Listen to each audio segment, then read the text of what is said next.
The following episode contains or may contain spoilers. So if you're spoiler sensitive, maybe beware. Yeah, you sensitive people. Get out.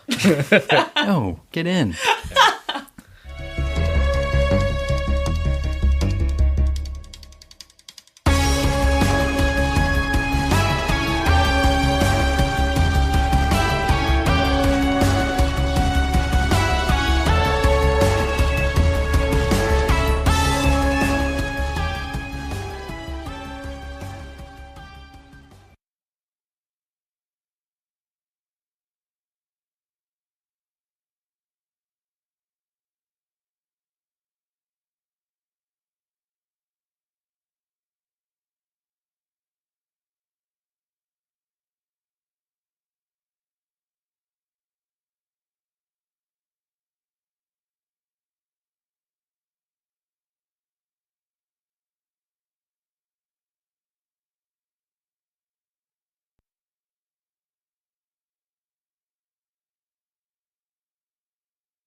All right, so you want me to get it started?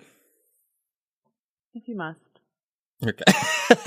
Welcome to the Fandom Zone, 3 fans, 1 podcast, and a sea of comics. I'm Noah.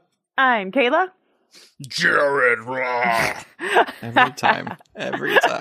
Something for you. At least it wasn't as bad as the Catwoman one where you meowed. Oh, I'll meow. I'll meow I right washed now. that out of my memory. Why would you bring that up again? I'm Fair sorry. enough. I don't even remember doing that. But But you're like, it sounds exactly like something I would do. So oh yeah, I don't doubt that for a second. Mm-hmm. Yeah, I had to edit it and listen to it more than once, so I was super happy. My demonic growl is appropriate for the subject of the episode. Mm-hmm. Horrifying horrors of horrordom. Yeah, Wow. horrordom. You know. Yeah, so like we decided since it's spooky month in October, and we didn't necessarily do too many Halloween themed ones the last Octobers that we've done this. We decided to do some scary villains, talk about what makes horror villains horror-y, which ones terrify us. The ones that we have nightmares about. Mm-hmm. That's October 2nd. This is the second day of Halloween, so it's very exciting. Yeah. Yeah. But Noah's correct that we are doing scary villains that are horror-like in and out of the superhero genre or the horror genre. Kind of doesn't matter as long as they're really big in comics and really scared the crap out of us. And yeah, like he mentioned, the demarcation that I think in my head is that like all villains in the context of a heroic story can scare. They can represent danger. No, or you don't want to jeopardy. be trapped in a room with any of the villains that appear in comic books. Of course, right? No. You know, I mean, you know, no matter how urbane, it's like they're going to blow up the sun. It's kind of scary. But these are the characters that really kind of strike fear in the reader, especially when you were a kid. I don't know about you guys, but like I think when I was reading comics when I was like 9 or 10, some of the villains really like freaked me out. It's very thrilling. It was really cool. Well, especially during like the 90s, there was, like almost everybody and the heroes themselves verged on horrifying. Yeah. There was a very like dark and gritty time. That's a real. I didn't even think about that, but that's a very good point. The Spawn. 90s. Dark and gritty time.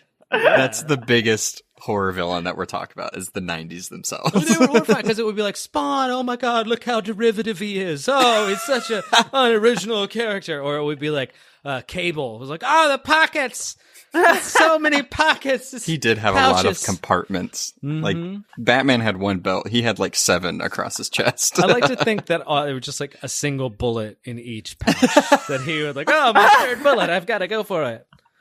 There are 3 That would get enemies. confusing. Yes. Yeah, I mean, there's a big distinction between, because I think every villain is supposed to scare you in some aspect or not make you want to be around them or like them. Yeah. But I think there's a big distinction between like ones that actually scare you or terrify you. Yeah. Oh, yeah. I mean, like, so, I mean, I think a big thing is like, I think we said this in an earlier episode, and I can't remember which one, but I think it bears repeating that like there are some villains in comic books where I just feel like in a different script they could be in a horror movie. Right. Mhm. You know what I mean? Like, I mean, he's not even that much of a major villain in this sense, but like I always think of Killer Croc. Like, I just think he could write a really good like slasher story or like creature feature where like, you know, the streets of Gotham are like being murdered. Like Batman doesn't even need it. You just need like a plucky detective. What was that Sam Raimi movie that came out not too long ago with the girl trapped in the house with the alligators? Oh, Crawl. Crawl. There you go. It's pretty much that. Yeah, it would be like, but he's always hunched over, so it's like hunch or something. I didn't used to be afraid of Killer Croc. Like, I found him to be one of the more, like, oh, thank God it's Killer Croc while flipping through a Batman comic. Yeah. But it wasn't until I had to fight him in the Arkham games that I was like, Yeah. no. Okay, yeah, he's on my horrifying list. I don't want to be in a room with this guy. I feel like making me physically fight him just kind of made him more real. Because, I mean, I'm not too worried about going outside and running into a giant crocodile man, but... Now I can picture it. It's from the cartoon show. That's why you don't. At first, you're not scared because remember we talked about it where he's like, and then I threw a rock at him. It was a big rock. Like he's funny and sweet in that, and then everything else he's like horrifying and rips people's arms out of their sockets and stuff like that. Yeah, the actual Killer Croc, not cool, not cool. Cool Croc and Killer Croc are different. But yeah, like, I mean, and look, I mean, to narrow it down for our listener even more, like, I think there are these sort of areas that, like, when you think of the really scary characters, this is the places that this is what's scary about them. And, like, I think, like, the first thing is, like, you're getting a picture in your head, and it's probably going to be a scary ass picture. Like, usually these characters look terrifying in some way or something like that. Yeah, I mean, I think you nailed it on the head earlier, like ones that could be put into a horror movie of some aspect. I mean, if they look like that, they're gonna be terrifying on their own. Always the ones with no like eyes or nose, like the Voldemort looking ones and like a giant mouth. Yeah, those are terrifying. Are to those me. your Where's personal your hair? nightmares? Yes, Jack-o'-lantern face kind of thing. Definitely alien face. What happened to your nose? Tell you another element right away. Pointiness. If there's pointiness, they always have like teeth and claws and or like fangs. Syringes for fingers. Always terrifying. Yeah, toes made of cleavers. That doesn't work as much, but you get it. It's the same. Well, I mean, yeah. If he looked like John Doe walking across the street in like the back panel of Metropolis, I don't think we're gonna be. Oh my gosh, having nightmares about John Doe. They have to have some sort of iconic look that you take with you into your nightmares. No, it's very true. Very true. Yeah. And then the other thing I have to say is that like it's also like what they do. Like I think of it in terms of their methods. Like it's because the thing. Okay, look, if you fight Captain Colt is gonna be like, "Hey Barry, I don't cotton to you. I'm not." This is what he sounds like. I'm gonna freeze you and take all this money. I'm gonna get out of here. You leave me alone. I'm drinking a beer. That's not scary. So you're like, the worst I have to do is prepare for hypothermia. Yeah, exactly. Like Crusher Creel, the absorbing man, is just like, I'm going to punch you in the face or whatever. Turn into a diamond, punch in the face.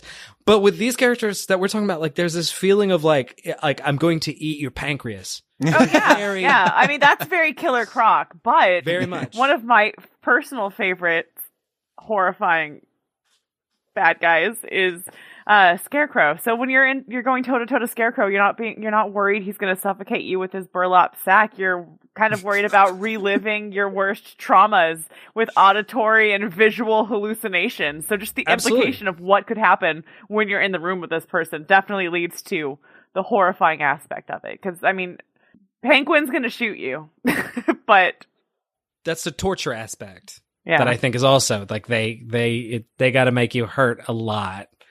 It's really horrible. I personally tend to find the chaotic, like, unpredictability of the villain as, like, one of the scariest aspects. Like, you don't know what they're going to do. Yeah, exactly. The Scarecrow, I think, visually he can be terrifying, especially like in the Arkham games or even in Justice. He looks terrifying. Mm-hmm. Sometimes he can literally just look like a scarecrow, but I think what he does is the terrifying thing. I mean, the method here is the madness. Yeah, and his chemical, like his fear toxin, is horrible. Like I think the worst thing about him is that he was a psychologist at Arkham, and those poor inmates got subjected to tests of the fear toxin. That turnover rate, man. Harley and this dude. Oh, man. Yeah, he's one of the, I wouldn't say the only ones, but the sort of main character that you would consider that is literally about the subject of fear. Mm-hmm. Yeah. Like he's supposed to be scary. Yeah, He looks like it. He's the motif of scary. It's his, what do you call it? Like his MO. But I will say, unlike some of the other characters we could mention, he actually was never that scary to me. Not that he's not, you know what I mean? He's not unscary, let's say, or whatever. But I don't know. I mean, like in a way, is sort of like almost cute, or like for me, he's very much like he's very much like Halloween. I love Halloween intensely, but I love the everything from the gory, disgusting stuff like corpses and things like that, movies, to like the cute little cartoon ghosts. And to me, Jonathan Crane, no offense, I love the character, has always been more on the Casper side. I think a lot to it is, and also it's just like a very like autumnal kind of fun thing. Not everyone can have the body of a crocodile and razor sharp teeth to eat your pancreas with, Jared. True. There are other types of fears, and Scarecrow will make you relive every one of them. Yeah, it would definitely. If he got a hold of me, I would be terrified for sure, just as a function. But he's also very like urbane, and like he's very like Fraser Crane. You know what I mean? Picture him in that window behind you. Oh no, he's got tea and crumpets. No, tea and crumpets. He's got a book of ancient mythology. Horrifying. But we can probably name, like, I don't know what, like, I think I'm thinking about scary characters. The listener is probably already thinking of a certain be-purpled. I was trying to think of the most oblique way to get into this character. The Clown Prince of Crime. Is that what you're would talking be about? him. Mm-hmm. I mean, when you think pick a villain in general, it's gonna be the freaking Joker. So yeah. I mean, he fits so many categories. If we were going to talk about villains, that I mean, he can fit in the scary stuff. He can fit in the anarchist stuff, the crime stuff. I mean, he can fit in everywhere. I mean, I think if I was to pick a Joker that is the scariest, it would be New 52, because it brought the whole mean when level. He cut off his own face? Yeah, and then strapped it back on. Yep. It's him at his most like Ed Gein, Hannibal Lecter, Leatherface. Yeah, I mean, he does have the unpredictability that I despise in villains personally, so that is pretty terrifying. Like you mentioned earlier, he fits the motif, not of a scarecrow, but of a clown. Wow, I feel like Batman does this on purpose. When you said that the ones you hate, I'm curious, do you mean because they work on you, or they sort of don't work on you? Oh, because they work on me. Yeah. Again, if I know exactly what a villain is going to do while they're in the room with me, I don't find that too scary. I'm like, okay, I'm gonna get shot by Two-Face. But with the Joker, am I gonna get clown gassed? Am I gonna be set in a vat of acid? Am I going to be tortured with knives? Do I have to perform? Is your face going to get cut off? Yeah, exactly. I feel like when you take away control, when you take away there's an inherent like reassurance you can get by knowing what's about to happen. But if you're just like terrified out of your mind, it already makes it hard to think, and you're with an unpredictable element. I think that probably leads to why. Even though I think he's overused, the Joker is kind of scary, and you just never know what he's going to do. Plus, I don't like clowns.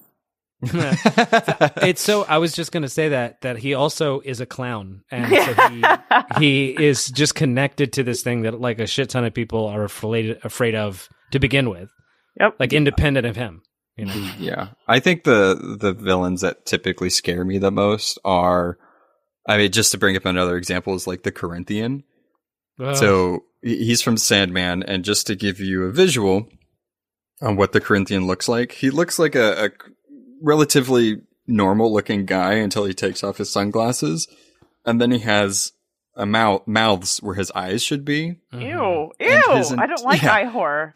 Yeah, it gets worse. So his entire thing is that he is essentially like the embodiment of the worst side of humanity, like the serial killer, the murderous side of humanity.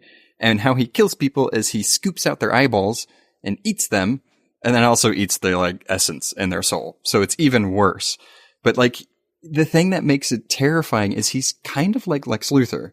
The thing that makes it terrifying. You just said a whole bunch of terrifying things in a row, and we haven't even gotten to the part that makes him terrifying. But the thing that he's a libertarian. No, like Horrifying. He's super like charming and normal looking, and he can be very suave. But then it's like behind closed doors. He has sunglasses on, Kayla. He has sunglasses on. Dude. Before he kills people, like they in that comic, there's a few POV shots. And like right before they're dead, they're like, "Hey man, what's wrong with your eyes?" And then they get blah or whatever. Yeah, that comic really brings in the horror factor, especially with the Corinthian. Yeah, I can't say body horror is one of my favorite things either. So thanks. I have nightmares about my eyes being eaten along with my soul. That's like my favorite type of horror because it grosses me out the most. Like you guys bash me for liking the Saw movies. No, I don't.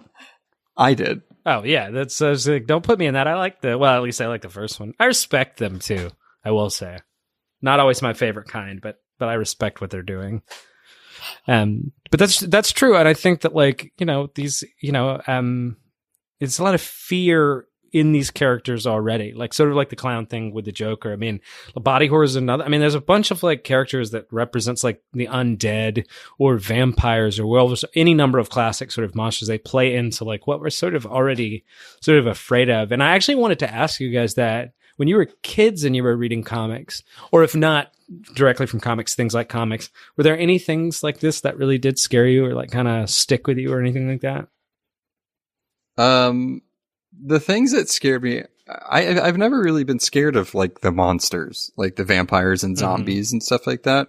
I've more been scared by the characters like Victor Zsasz, like the ones that I think are so unhinged. You see him in real person, right? In real life, he's not some green lady that controls vines.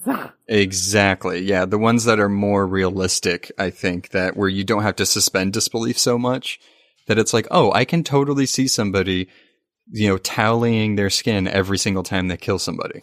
Yes, like that's what terrified me. So actually similar to the Corinthian in a certain way. I mean, like he's not like as mystical in his origin, but he's very. I mean, for the listener that doesn't know, Zsasz is a Batman villain who's like the premier serial killer of Gotham, essentially, and yeah, terrifying. Like, there's nothing behind those eyes in a metaphorical sense. Speaking of eyes, I think there's a theme with me. Zsasz wants to tally the inside of his eyelids whenever he kills Batman. Oh, that's good. So you can kill him twice? No, like once he kills him, then that's where he's going to go. Like he's saving that spot for when he kills Batman. And his whole mission is like he'll keep killing people until he has no more room to tally. Like that's terrifying. That is, I mean, it's also a part of like, we talked about the 90s and how the 90s were like, it was almost overdone. Dark and gritty. TM. Yes. But I do think in that period you get an expansion of sort of more like characters that sort of emerge from the real world, or at least they're trying to be that. And like, I think also in the 90s, there was a pretty big serial killer craze. Still is. Like movies like Silence of the Lambs and stuff like that. So it makes sense that like the horror like side of and that comes from reality would end up in the comics. And also, of course, it's going to land in Batman's backyard. He has the best villains, horror villains and otherwise. Here's what's ironic to me, by the way. So Batman's obvious, right? Batman half the time functions like a horror book, or at least something close to a thriller or whatever, macabre, gothic fantasy. Another character that has a bunch of really scary villains, but you wouldn't think of it because they're so sunny, and maybe that's part of it, is Spider-Man. Yeah. Another person with one of the best, like, solid... Rogues Gallery. Yeah. Absolutely. I mean, like, there's one character that's really big right now, who is the Sin Eater. He looks ridiculous, but he in the comics it was like one of the first cases of like a straight up like serial killer killing bad guys. He was like a Punisher, but they played him for like an actual villain. Yeah. Wait, so he was killing bad guys? Yes, and like it was. Well, that's fine. I know. Well, it was this thing. Thanks, no. But it was this weird thing in the story, like the original story. He would like go and they would kill these Marvel characters that weren't important anymore. So go, you can kill the third Bumblebee or whatever. I mean, that's not a real character, but you know what I'm saying. Just like some sort of random characters they would never use again. So he's essentially like cleaning the backlog. He's the anti-monitor. Right. He was defragging the Marvel Universe's like crime area. It's like it's the Ringer. Shoot him in the face. And but then I would say there's like this character that like I don't know, we're gonna see him in this he's gonna be Woody Harrelson soon in the big screen. God. Stupidest casting choice. Sorry. No, it's fine. I don't think it's that stupid, but I can kind of see the skepticism. But it's Carnage, right? Yeah. His voice alone is just what does not do it for me with that character. Yeah. No. A mumbly guy from Texas, he couldn't kill anybody. Yeah, that sounds like he's, has a Long Island iced tea like every 2 minutes or so. Yeah. No, thank you. but Carnage is this character, I mean, away from Woody Harrelson, right? Who, for me, always feels like was like engineered in a lab to be the scariest character of all time. Your mileage might vary, but it's sort of like you take Venom, who was like the greatest Spider-Man threat. He was he himself was engineered to be like evil, scary Spider-Man. The opposite of Spider-Man. Absolutely, right. And but so with Carnage, it's like, what if he was also inside Hannibal Lecter? Yeah. I mean, it's like 3 degrees of like the spectrum. It's like you have Spider-Man on the light side, then Venom's like in the middle, and then you have Carnage all the way at the end. It's like, what if a serial killer did get superpowers? What would happen? It would be fucking terrible, though. I mean, it would be, we would be against it, I would say. I think he's in the same category as Killer Croc for me, where like the just like the visceral way that he would kill you is the horrifying part, because there's going to be blood, there's going to be organs, there's going to be shattered bones. Even outside of it, like if the symbiote wasn't on him, he could still kill you. Yep. He'd have like a broken whiskey bottle or something. Yeah, or his hands. Yeah, whatever he could do. I mean, it is true. And like when he shows up in Spider-Man comics, like there's a range of things Dr. Octopus might get up to and tones that story is going to have. When Carnage comes up, and the story's already like maximum carnage, or like 1,000 brains eaten by a monster dog. I don't know, something. Absolute carnage. Yeah, absolutely. I was gonna say there's another character that they did in DC that I loved the concept that I felt like they really undersold, which was do you guys know Simon? From I can't remember the mind guy. Yes. I read that he was like proposed originally as that like Hannibal Lecter if he had like powerful telepathy. It was supposed to be really scary. He was very like swarmy. He was definitely super smart and also liked to do terrible things. I could see that. I just felt like it just never took off, and I think it was more because there wasn't so much blood and gore. It was more like he just made them catatonic.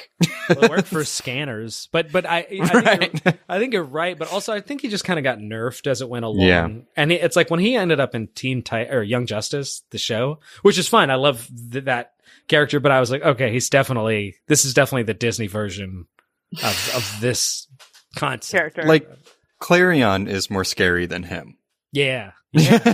Oh, yeah. I didn't even think about Clarion, but that's totally true. I love Clarion, the witch boy. Well, he's spooky. I don't know if he's scary, but he's definitely spooky. He is Halloween. I feel like he's Halloween. He has like a cat, and he looks like he's in a Halloween costume 24/7. Like, yeah, it looks like he lives in Halloween Town too. So, but I definitely felt like this was like a worthy kind of thing to nail down, just because I sort of feel like this is a range of emotions in superhero comics that we don't really talk about that much. Yeah, and it's specifically this type of question, because it's so subjective, right? Because if you had everyone write down their top 3 lists of most horrifying villains in comics, everyone's list is going to be slightly different debate, like just based on what scares them. Like the polka dot man on those people that are scared of like the holes, small holes and stuff like that. Yeah. And I just recently found out about that fear. Side note, what? that's a real fear? Yeah, like I think it's listener tell us or we'll just look it up after. It's like it starts with a P and it's like people that have like a phobia of like little tiny small holes. Polka dot fear. Is that it? Like sponges. Like if you were to zoom in on a sponge, that would freak somebody out if they had that phobia.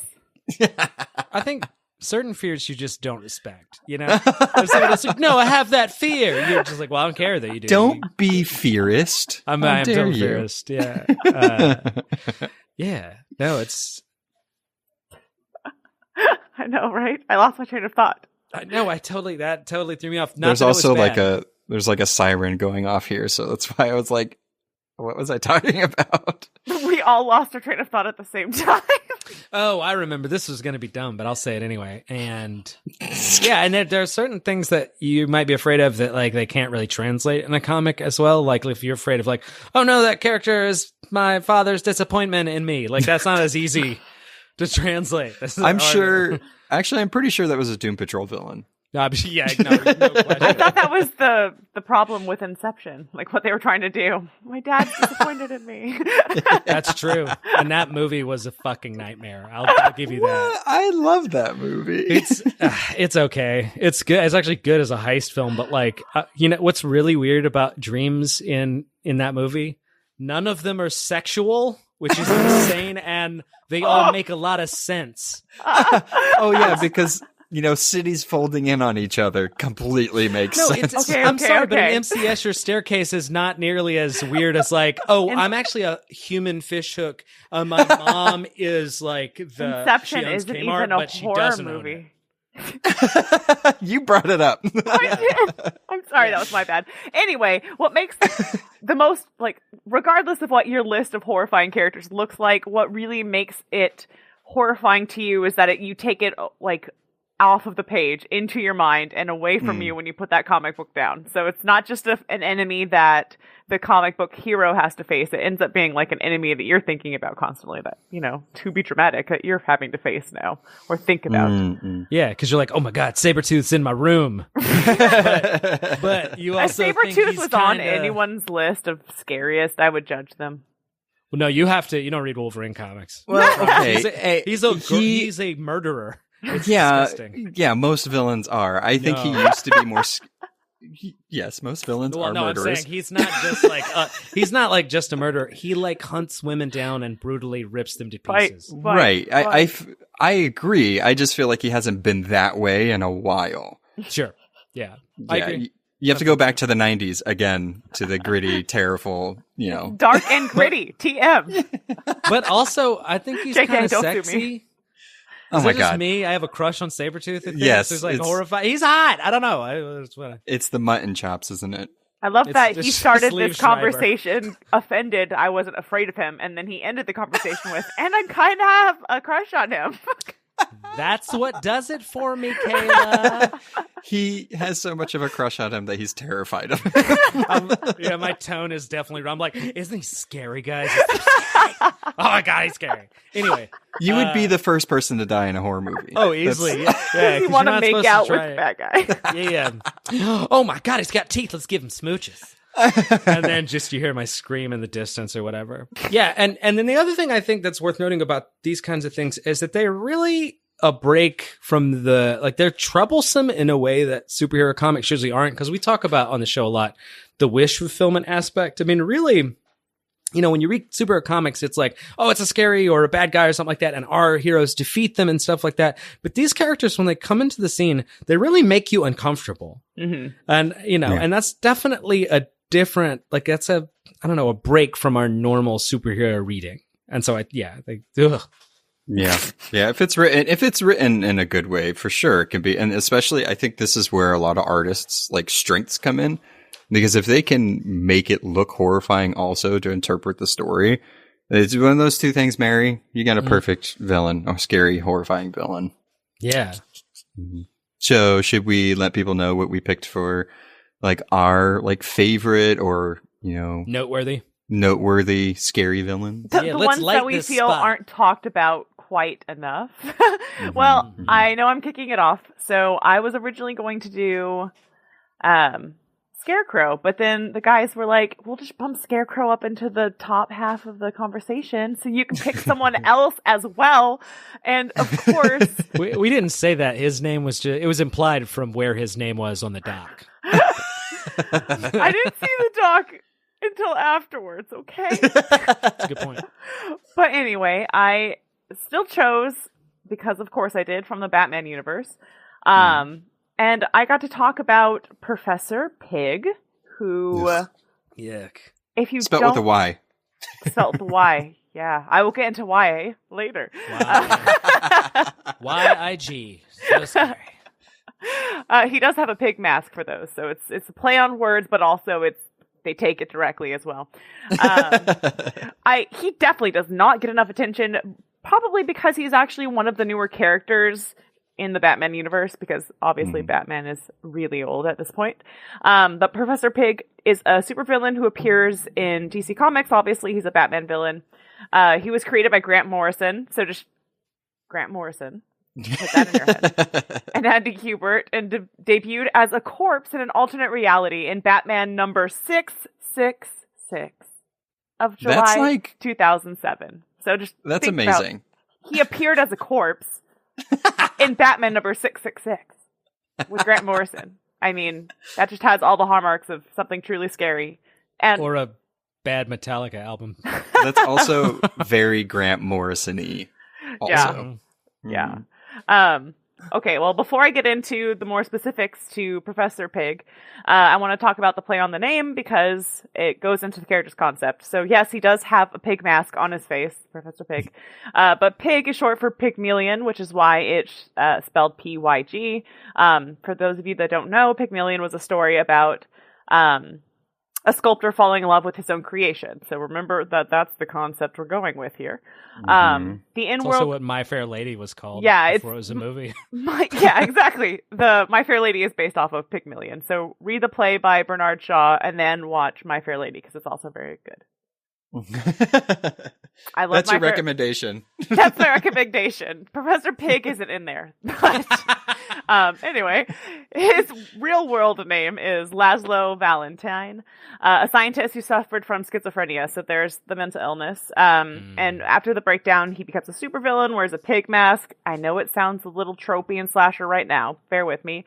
Morrison intended for Pig to become disconnected from reality and, I quote, the weirdest, most insane character in Batman comics. And this is Grant Morrison saying that.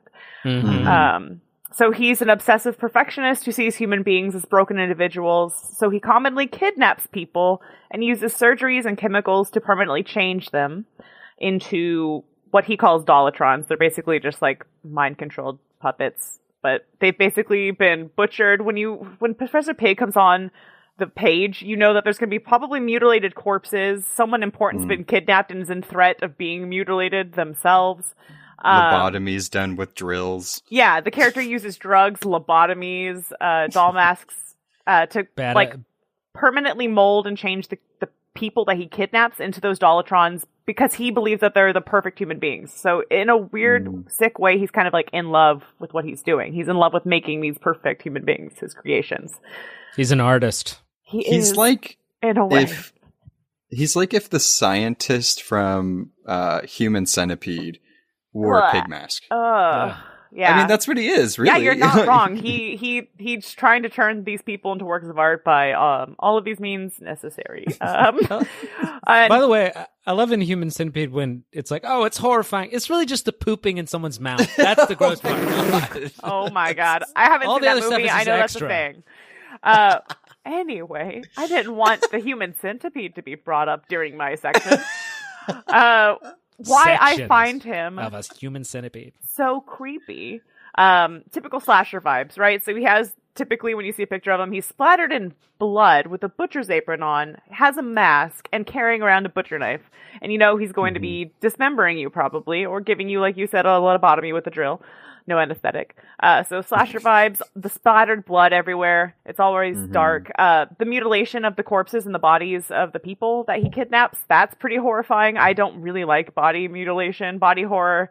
So that's why lack of eyeball man who eats your eyeballs that Noah was mentioning earlier is terrifying from Sandman.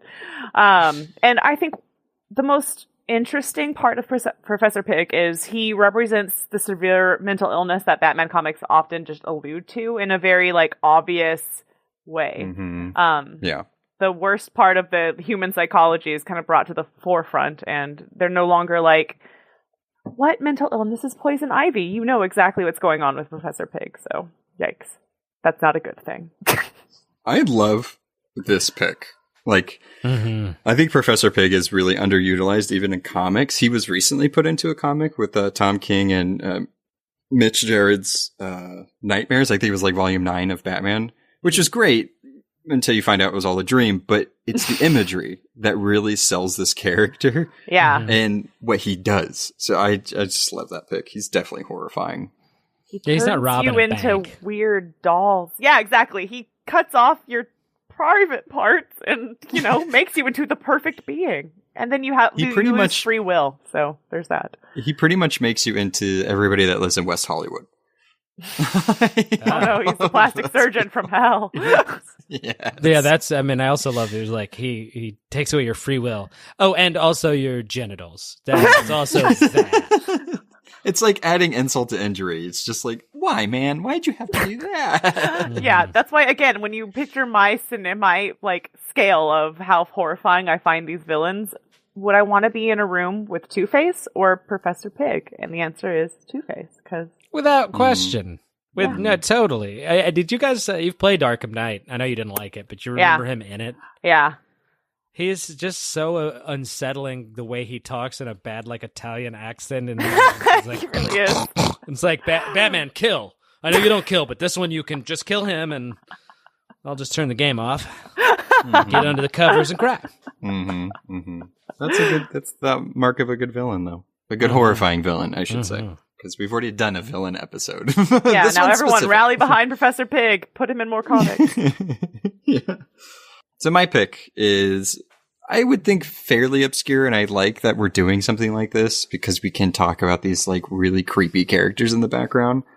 And I'm going back to Sandman for mine because Sandman to me, along with Lock and Key and some other comics, is very Halloween, very spooky. There's it really goes with that horrifying villain than Eyeball Eater. Yes, very much so in Sandman. Yes. So who I'm going to talk about is Dr. Destiny.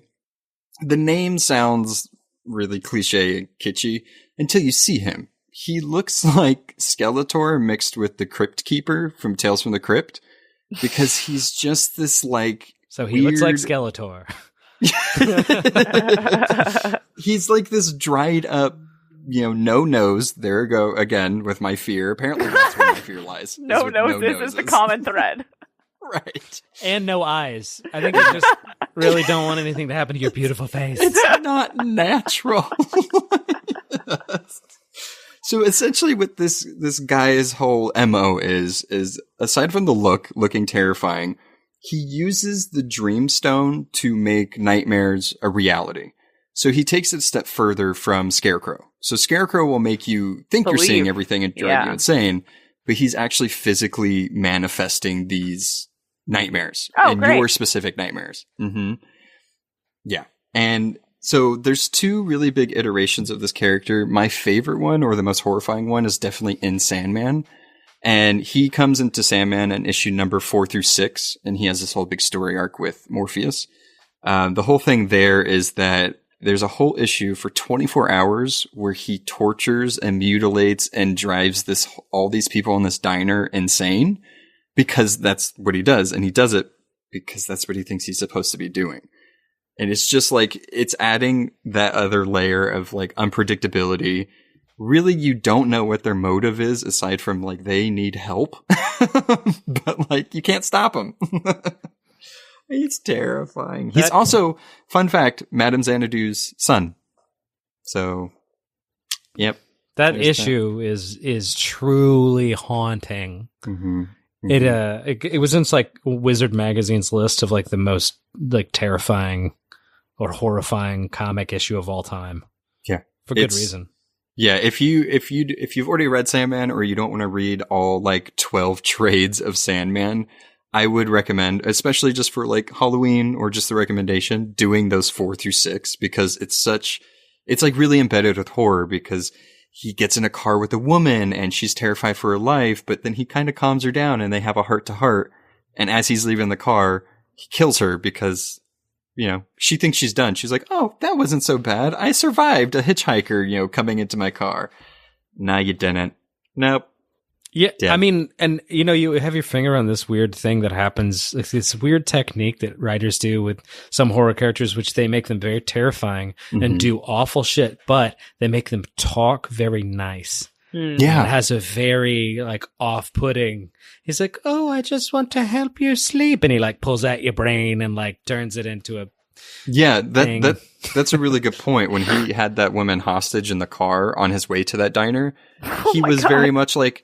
He was like, I need your help with this. Like, what do you think this means? Like, why doesn't my mom love me? And it was very much like, you could tell that there was something wrong with him, but then you see his actions and it's like, I can't place this guy. And that's terrifying to me. He's very disarming. Yes. And not just because he cuts people's arms off, but also because he does this thing. I think it's like a Hitchcockian idea.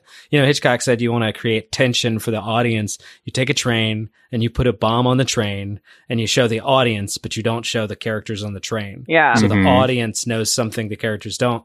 And in that scene where Dr. Destiny is talking to that lady and she really thinks that he's going to let her go, but we know that he's not. Right.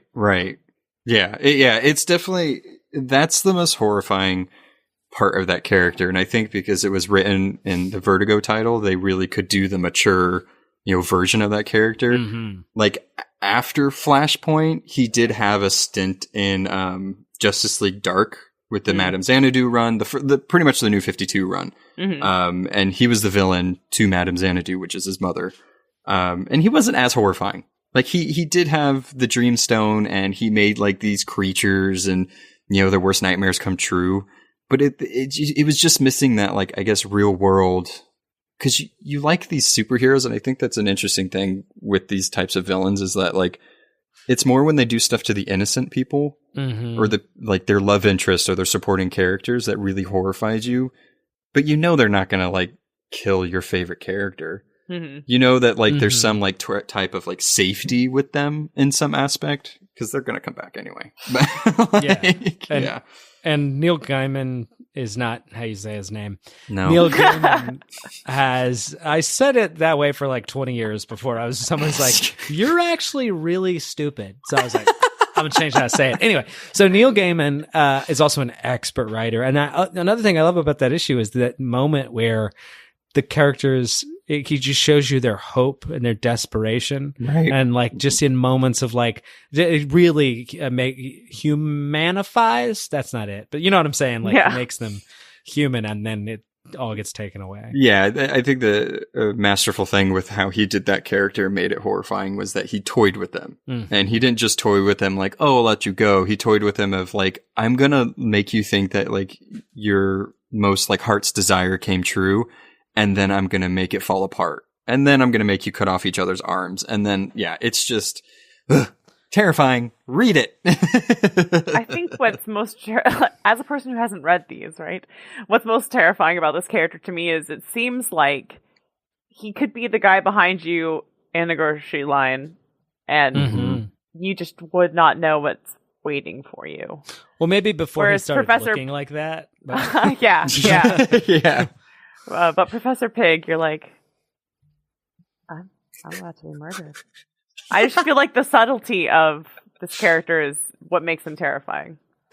Yeah, you're absolutely right about like his Professor demeanor. Pig. Yeah. Oh, because it's like, oh, that guy's got a flesh pig mask and a bloody hatchet. Yep, up to no good. I'm about to die. Yeah. But yeah, I mean, Dr. Destiny in that context is like also it's horrifying because he's got the most broken mind Mm-hmm. The most awful candidate for the person who happens to make, his mindscape real. Mm-hmm. Yeah. That's like somebody who's like an awful, horrible person, no self-control, who's venal and evil, becoming, like president of the United States or something like that. Something like that. Yeah, just a weird example. Too real. Let's talk about fictional horror and not real life horror, please. Yeah. Well, that was Dr. Destiny. Thank you, Noah. I don't know why that sounded like a sermon. You made this sound like a sermon. Yeah. Thank you for the brownies that you brought and the Jesus that you celebrate. Okay, anyway. I don't know. I didn't go to church much. So but speaking of that, I feel like I picked something that scares a great deal of the population. I picked the devil. I think Lucifer's charming. Mm-hmm. True. I like how Jared was like, who's like terrifying and horrible? Oh yeah, devil. The devil. Well, we're gonna get into that. I'm glad you mentioned the charmingness because we're gonna see that the character I picked, Mephisto, is actually he went the other way with it. So to give you a sense, Marvel comics, they have, there are a bunch of like demonic style characters and they have a bunch of like hells and things like that, but their main like what do you call it, the sort of like devil du jour or whatever is Mephisto, and he's like coming out fall this year, new scent by Macy's. Yeah. Mephisto. So the concept, he's what you take, like what you think of when you think of like arch powerful demon lords in comic books. He's got like vast stores of like demonic energy. He can use like any number of magical effects and things like that. And it so happens that he's the controller of his own realm he calls hell. Like I said, in the Marvel universe, there are about like 14 different dimensions that people might go after they die and seem a lot like the biblical hell. But he's got his own one end. And in that, he's virtually limitless in his power. He can control all of reality there. When he gets outside of it, though, he's bound by the things that you would expect demons to be bound by, if that makes any sense. Like all kinds of rules. So, for instance, he can't just dominate or control people for some reason. It just goes with the territory that he has to trick them into agreeing to it, make deals, things like that. And then also in the real world, I keep saying the real world, but in like the open Marvel universe, he's also challenged and constrained by several other equally powerful or close to that magical forces like Thor and Odin and the Asgardians, and then the Sorcerer Supreme and Ghost Rider and all that kind of stuff. And the Prisoner of Azkaban. Yeah. Yeah, exactly. Yeah, exactly. Who was, as we know, Severus Snape. Anyway, so no, sorry, I didn't mean to disrespect, but do you guys do you know where Mephisto comes from? Like his name and everything like that? Mischiefo. Well, I felt really stupid because I never made the connection before, but he's without missing a beat, he just kept going. Yeah, exactly. Well, I'm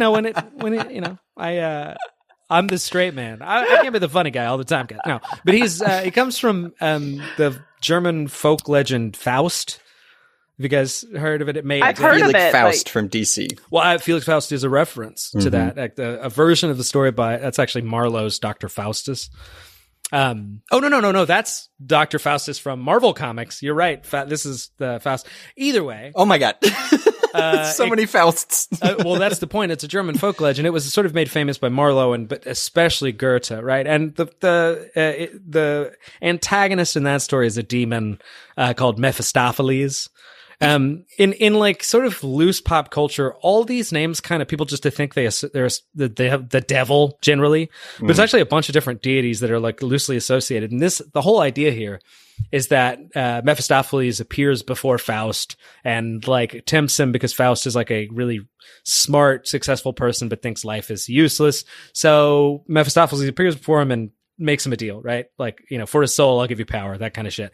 This is important. Typical demon deal. Quid pro quo. Well, and actually, this is sort of the first instantiation of that. This is where the expression Faustian deal comes from. But the reason it's important is this is Mephisto's we call it like MO. This is what he's all about, is striking a bargain with characters and things like that. And he sort of has like three roles in comics.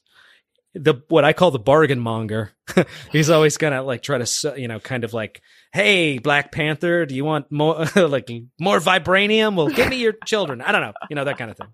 Yeah. So he's just making deals everywhere. Yes, I mean it's He's kind the of crossroads demon. Exactly, right? And this just general theme of like corruption and degradation and stuff like that. Also, he happens to be really handy as like the king of hell. I thought you were going to say handsome. Another one he has a crush on. He's a bit handsome. I mean, it's like, yeah, no. In this case, he's not really my type. He's not like saber-tooth enough. Yeah, that's right. He could use a little fire. Actually, just since you mentioned his appearance, he usually runs either he's going to be like this guy in like a wild, spiky, long hair with like a kind of like, I don't know, mean face, but mostly human, and he just looks like he's wearing like a red leotard with a big cape in the back. Oh, no. Or he's like some crazy betentacled goat demon.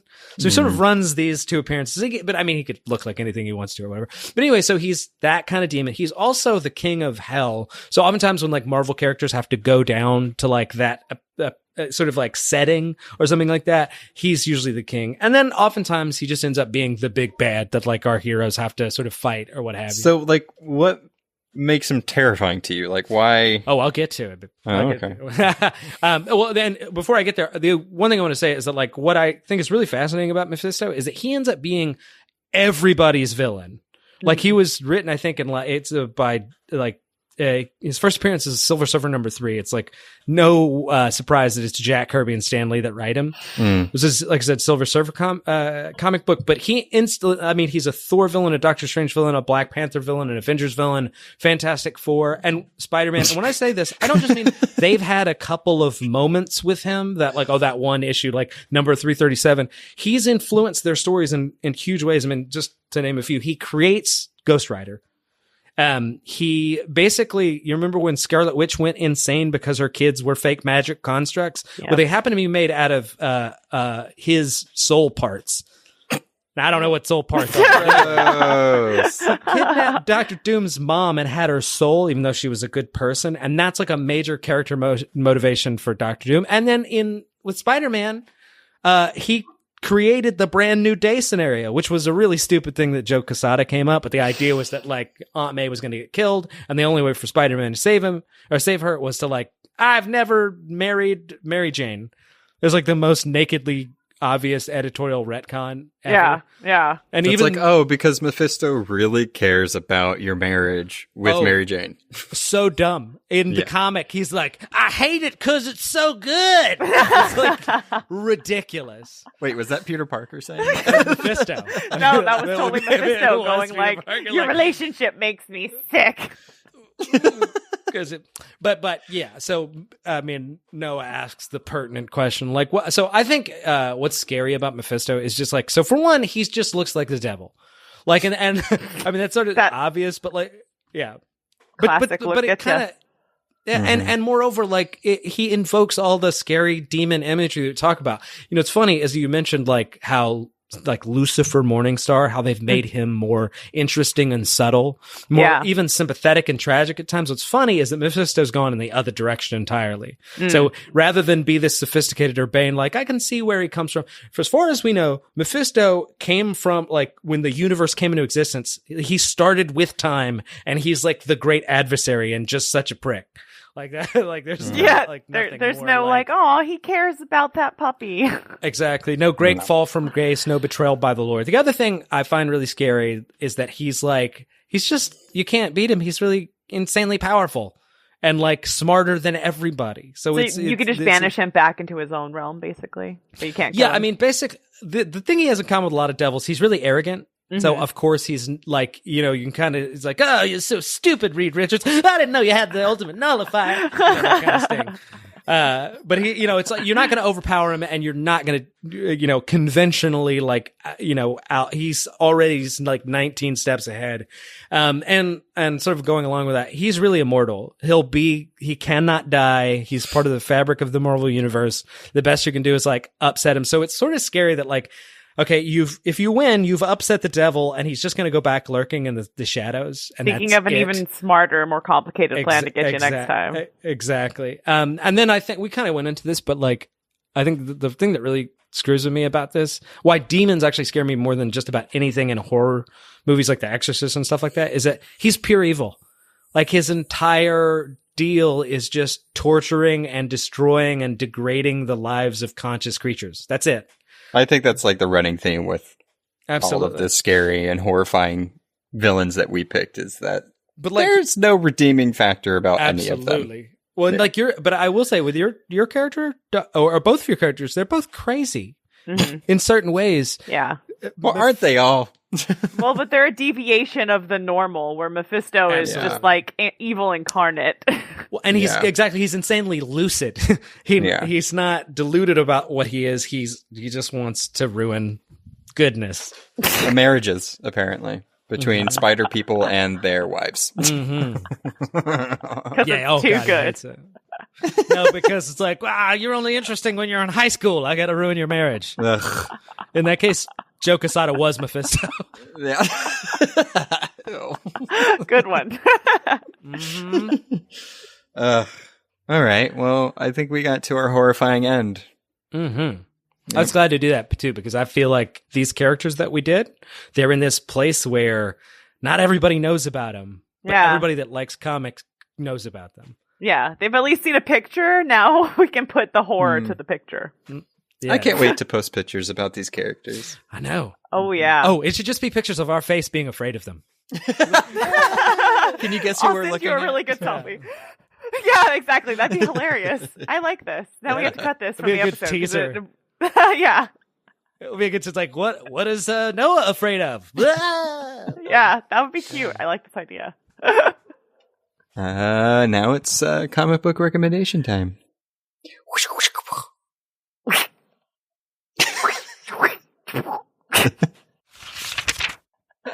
All right. So for Professor Pig, I kind of want to recommend the video game, but I'm going to be good this time and recommend an actual comic book for comic book recommendation. So do Batman and Robin issue number 2. It's when he proclaims Year of the Pig and kidnaps Robin. And if you heard me talk about all the horrible things he does to the things and or people that he captures, Robin's in trouble. So, yep. Pretty terrifying stuff. And Jared mentioned that the art is juicy. So just horror, juicy. Marry those together with Professor Pig. I mean, when there's body horror involved, you definitely want it to be juicy, not dry. That's a little weird. Yeah. It needs to have gross Cronenbergian juice. And that Batman and Robin issue number 2 is by Grant Morrison and Frank Quitely. Good team. My recommendation, obviously no surprise, is Sandman by Neil Gaiman. What? The artwork for this is, since his specific story, Dr. Destiny, takes place in 3 issues, issue number 4, 5, and 6. The first issue is done by a different artist, so I'll just name both of them. So Sam Keith and Mike Drindenberg. So Sandman, Volume 1, issues 1 through 6, or 4 through 6, by Neil Gaiman. Ooh, okay. Well, that was a good recommendation. My recommendation, of course, is Ghost Rider, The King of Hell by Brisson and Cooter, which is a great last name. Also, I loved this title. I've talked about it a little bit. It was just canceled because of COVID and because of the deep incompetence of the Marvel editors. It was an absolute disaster on their part. It's a fantastic... Mephisto isn't the main bad guy, but he is a bad guy and very much like the territory. And this was the first comic when I realized what really scares me about Mephisto is his name. It's Me-Fist. Oh, horrifying. The comic's called King of Hell, and he's not even the main bad guy? Well, he got deposed. That's sort of the setup from Damnation, an earlier sort of thing. This is the fallout. And he ends up being this like third sort of team player kind of character, very wild card. And he's actually really funny in it. So I dig. Get that. Like that. All right. Well, I hope everybody is having a spooky and enjoyable October so far. Let us know who scares you the most, or if one of us scares you the most. That would be a twist. Also, I don't know if you know this, but if you go into your bathroom and look in the mirror and you say the Phantom Zone 5 times, we will appear behind you. We'll give you sugar. So dressed as horrifying. Mephisto Professor Big, and Dr. Destiny. You couldn't even tell it's me in the mask. And I'm gonna look dumb. All right. Bye-bye. Thanks for listening. Follow us on Facebook, Instagram, or Twitter at The Phantom Zone Pod for more podcast updates.